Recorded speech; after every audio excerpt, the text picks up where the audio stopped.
All right, people, prepare to get frustrated. Everything they have said from the beginning of the pandemic has been a lie. Now, I am attributing intent to it because we now know enough to know that they were not just wrong, they were lying. I am very reluctant to attribute intent to what could otherwise, have an innocuous explanation. And until I have definitive, or at the very least sufficient grounds to impute intent, I won't. I have sufficient grounds to impute intent. They were not just wrong, they were liars. And pretty much everything they told us from day one has been wrong and has been a lie.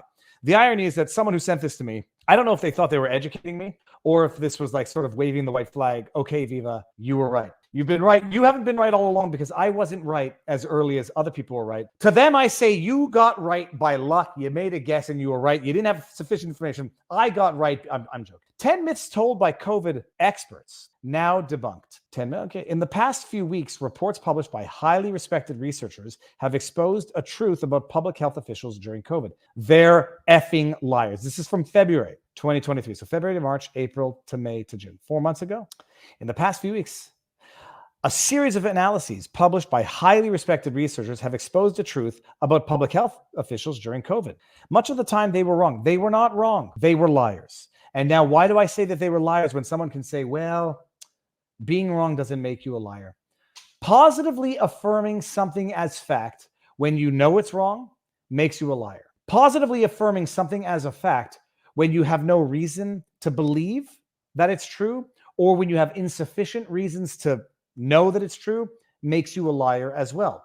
If I say the center of the earth is filled with liquid gold, I'm lying because I have no bloody reason to purport that as a fact.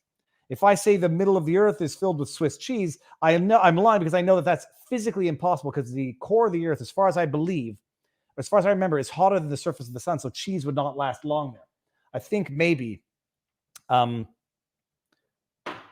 was I about to say? I think maybe liquid gold, might be scientifically more plausible. Whatever, okay, I'm getting sidetracked. To be clear, public health officials were not wrong for making recommendations based on what was known at the time. That's understandable. You go with the data you have.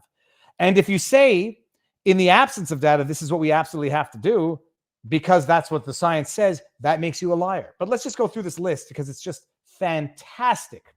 Misinformation number one. I mean, in fairness, Fauci was right before he was wrong. Because back in the day, he said there's no greater vaccine than infection. The clip is out there. I found that clip multiple times. Misinformation number one, natural immunity offers little protection compared to vaccinated immunity. A Lancet study looked at 65 major studies in 19 countries on natural immunity. The researchers concluded that natural immunity was at least as effective as the primary series of COVID vaccines. In fact, the scientific data was there all along, which means they weren't wrong. It means they were liars. Fauci said it before he said the opposite. They were not wrong. They were liars. Misinformation number two, masks prevent COVID transmission. Cochrane reviews are considered the most authoritative and independent assessment of evidence in medicine. And one published last month by a highly respected Oxford researcher team found that masks had no significant impact on COVID transmission. When asked about this definitive review, CDC Director Rachel Walensky downplayed it, arguing that it was flawed because it focused on randomized studies. But that was the greatest strength of the review. Randomized studies are considered the gold standard of medical evidence. They weren't wrong. They lied. Misinformation. School closures reduce COVID transmission. Ignored evidence does not make you wrong. It makes you a liar. Misinformation number four, myocarditis from the vaccine is less common than from the infection. I believe I had this argument with people. Public health officials downplayed concerns about vaccine-induced myocarditis or inflammation of the heart muscle. They cited poorly designed studies that undercaptured complication rates. A flurry of well-designed studies said the opposite. We now know that myocarditis is 6 to 28 more times more common after the jab than among the infection, among 16 to 24-year-old males. Tens of thousands of children likely got myocarditis, mostly subclinical, as though that means it's not serious, from the jab they did not need because they were entirely healthy or because I just had a family event. I talked to people, and every single person I talked to knew at least 2 or 3 young people who had adverse reactions from the jab. At least One person like, oh yeah, my friend's son dropped dead after taking the jab. Not a teenager. This person was, in their 40s, 50s. Another person, young person. Oh yeah, my best friend got myocarditis after the jab. No big deal. The doctor told them not to do sports for 6 months. No big deal. Every single one of them knew 2 to 3 people who had adverse reactions to the jab, and many of them were young people. Misinformation number 5. Young people benefit from a vaccine booster. Ultimately, White House, whatever. Misinformation number 6. Vaccine mandates increased vaccination rates. Misinformation number 7. The origins from the Wuhan lab. Oh, we all remember that one. The Lancet published an article in the early days saying that it was a racist suggestion that's hampering the ability of scientists to fight COVID. No basis for it. It's a unsubstantiated conspiracy theory. 18 months later, the Lancet publishes another article saying it's always been a perfectly plausible explanation, and now it is widely accepted as being the most plausible explanation for the origins of the virus. Did I skip one? Misinformation number 8. It was important to get the second vaccine dose 3 or 4 weeks after the first.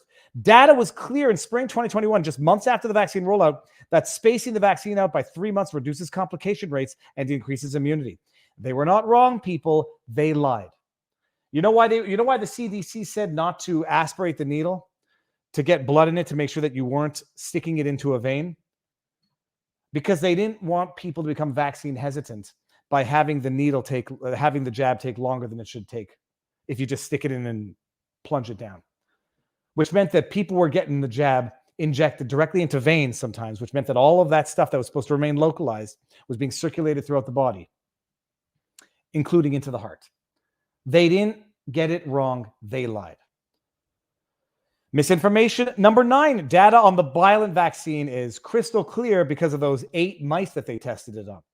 Dr. Ashish Jha famously said this despite the bivalent vaccine being approved using data from 8 mice. To date, there has never been a randomized controlled trial of the bivalent vaccine. Saying something you have no reason to know is true is a lie. Misinformation number 10. 1 in 5 people got long COVID. What's most amazing about all the information conveyed by the CDC and public health officials is that there have been no apologies for holding on to their recommendations for so long after the data became apparent that they were dead wrong. Pun intended. At a minimum, the CDC should come clean and the FDA should add a warning label to COVID vaccines, clearly stating what is now known. A mea culpa by those who led astray would help in rebuilding trust. Yeah, I don't think so. I don't think the Trista Martins, the Sean Hartmans of the world are going to give a sweet bugger all about a too late mea culpa from a corrupt institution that lied to their faces, that compelled people to put this shit on their children. Give a sweet, you apologize. I'll accept the apology after some of these people responsible for this have done time for what they've done.